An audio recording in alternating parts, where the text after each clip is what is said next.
Europe 1 Soir. 19h, 21h, Pierre de Villeneuve. Toujours avec Victor Hérault de Valeurs Actuelles, Hélène Rouet du JDD. Nous sommes rejoints, comme tous les mercredis soirs, par Ksenia Fedorova. Bonsoir. Bonsoir. Merci d'être avec nous. Nous sommes ensemble jusqu'à 21h pour parler des questions internationales. C'est tout frais. Effectivement, elle l'a dit dans le flash d'information. L'Ukraine a reçu une nouvelle proposition américaine pour mettre fin à la guerre avec la Russie, c'est ce que dit un haut responsable à l'agence France-Presse. Le plan de paix américain comprend la cession de territoires contrôlés par la Russie et la réduction de l'armée ukrainienne. Et tout ça dans un contexte où Volodymyr Zelensky était à l'Elysée encore hier. Il est, alors je ne sais pas s'il est en partance pour la Turquie, mais enfin il devait voir Recep Tayyip Erdogan pour visiblement des discussions sur un plan de paix voulu ou pas voulu, ou en tout cas on ne sait pas sur quelle base il serait accepté ou pas. Ça fait quand même 4 ans que la guerre en Ukraine bientôt dure. Comment est-ce qu'on, dans toute cette, dans tout ce mélange d'informations, où encore une fois des informations arrivent au compte-gouttes, on ne sait pas, Ksenia Fedorova, comment est-ce que vous voyez les choses ? Mais je pense que c'est clair ce qu'il existe probablement deux plans différents. Un plan qui est le plan de Donald Trump, il a déjà probablement discuté avec Vladimir Poutine encore à l'époque. Et les deux côtés sont travaillés et probablement échangé les points avec le côté ukrainien. C'est la suite de ce qui avait été dit en Alaska. Oui, je pense qu'Alaska c'était la base et après il y a eu de travail entre ces temps-là. Et après il y a un autre plan, apparemment, selon les médias, c'est un plan que Vladimir Zelensky voudrait discuter avec les Américains. C'est un plan qui était validé par les Européens. Sauf que ces deux plans sont très différents et le plan qui est proposé apparemment, encore une fois, on ne sait pas tous les détails, mais ce que les médias disent, c'est un plan qui probablement la Russie ne va jamais accepter. Parce que le plan de Donald Trump, il est basé sur la situation plutôt réaliste, sur la situation de terrain. Et ce que Vladimir Zelensky veut, et on voit ça dans chaque son discours, ce qu'il ne veut pas saisir les territoires de Donbass. Et donc, ce qu'on voit aujourd'hui, on verra. En tous les cas, il ne faut pas oublier que Vladimir Zelensky il est à la face de beaucoup de problèmes à l'intérieur de son pays, avec les scandales énormes de corruption. Et normalement, il était censé devoir Steve Witkoff, le négociateur du côté américain à Istanbul. Ce rendez-vous n'était pas annulé, mais rapporté, selon les médias. Est-ce que c'était rapporté à cause de ces scandales ou est-ce que c'était rapporté parce que il veut un autre plan? On ne sait pas. Mais évidemment, oui, il existe plusieurs options. La problématique, c'est qu'il n'avance pas. Victor Hérault. Mais moi, je me méfie, si vous voulez, lorsque Donald Trump propose des plans de paix. Alors, non pas que ce soit mal de proposer un plan de paix.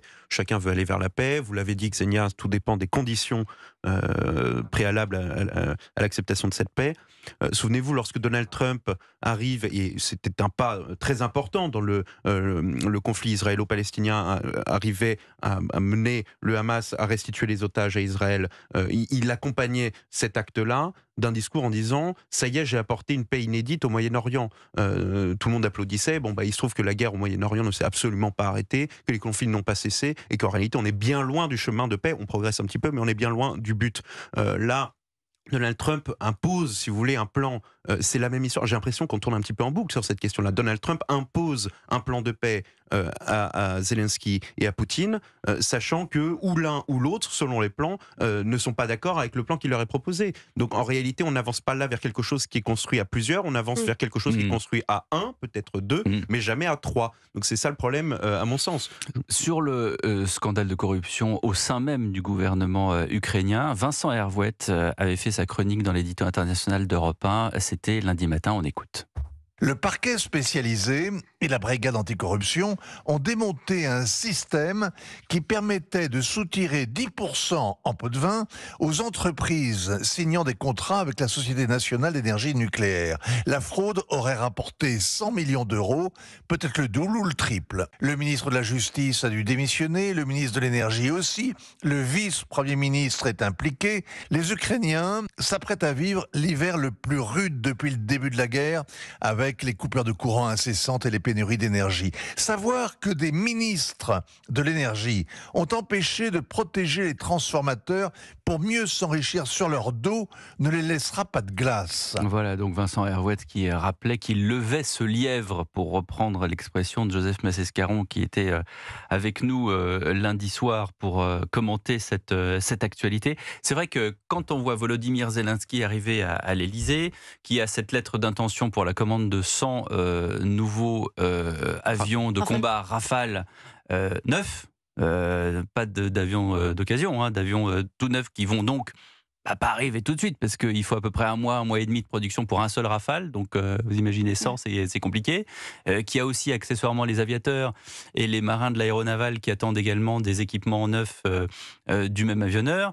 Bon, ça va être difficile. Surtout, le contexte, Ksenia Federova, est assez spécial de venir demander avec sa liste de courses, alors qu'au sein même de son gouvernement, on n'a pas à balayer devant sa porte. Bien sûr, et il ne faut pas oublier que l'Ukraine est en situation de faillite. L'Ukraine n'a pas l'argent de faire ces genres d'achats, donc ça sera l'Union européenne, encore une fois, qui va payer. Merci de nous le rappeler, Ksenia Oui, désolé, Federova. mais je n'arrête pas à vous rappeler ça.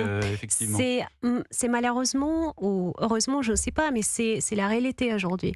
Donc c'est d'accord, c'est pas encore un accord qui était signé, c'est une lettre d'intention, si je ne me trompe pas. Un peu la même chose qui était signée avec la Suède. Exactement. Avec les avions Griffin. Exactement. Donc c'est plutôt en communication, je pense, à ces moments-là, parce que c'est juste pour attirer attention un peu, pour montrer quelque chose qui tout va bien, on a une relation avec la France, mais la réalité, elle est différente. Et Vladimir Zelensky, comme on dit, son chaise est en train de tomber. Exactement. Et ce qu'on va apprendre, je pense, dans les prochains mois, c'est qu'il y a beaucoup... L'amplitude, on peut dire, de ce scandale, c'est beaucoup plus. Et on parle des millions, mais je pense qu'on peut aller beaucoup plus loin. Et vous savez, le monsieur qui a fui Kiev, il est appelé le porte-monnaie des Zelensky, Timur Mindic. Lui, il a fui... C'est le ministre... non, c'est encore un autre. C'est un autre. C'est ni le ministre de la Justice, ni le ministre de l'Énergie. C'est quelqu'un de très important parce qu'en fait, c'est un proche ami des Zelensky.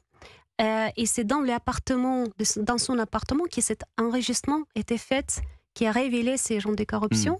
Et ils sont assez proches depuis des années. Et en fait, il a fui Kiev 2 heures avant que la police est arrivée. Donc, il était en courant.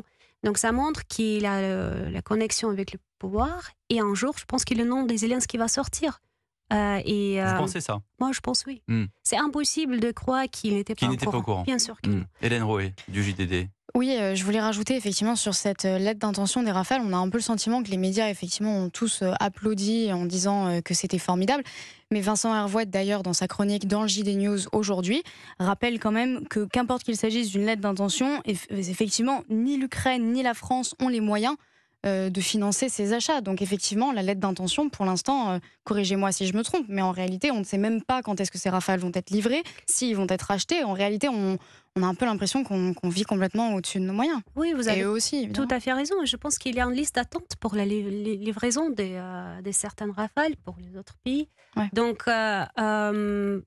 c'est une bonne initiative, on peut dire, pour booster un peu l'économie, surtout l'économie des défenses. Mais il faut avoir d'argent pour ça et les capacités, ce qui n'est pas le cas aujourd'hui. Aujourd'hui, l'Ukraine ne peut pas donc payer effectivement jusqu'à ces 100 Rafales. Ni pour l'Ukraine, ni pour... Bon, l'Ukraine peut prendre encore plus d'argent de l'Union européenne. On ne sait jamais. Non, parce qu'il y en a sur plus. von der Leyen. Attendez, ils vont essayer de trouver. Mais pour revenir à ce que vous avez dit sur Trump, je pense que c'est important parce que Trump, il aime beaucoup dire qu'il a arrêté 8 guerres, c'est vrai. Et ce qui est important pour lui, la communication. Mais il ne faut pas aussi sous-estimer l'importance des États-Unis dans cette situation, parce que sans les États-Unis, continuer cette guerre, qui est la guerre de l'OTAN contre la Russie aujourd'hui, on voit toutes les livraisons des armements, et l'Union européenne ne sera pas capable de continuer. Et donc, je pense que Donald Trump est tout à fait capable d'arrêter cette guerre. Mais il doit prendre une position, parce qu'aujourd'hui, ce qui se passe, il est un peu entre les deux côtés. Il laisse Zelensky voir pour lui-même que s'il n'accepte pas ces conditions, la Russie va continuer à avancer sur la Tian, ce qui est le cas aujourd'hui.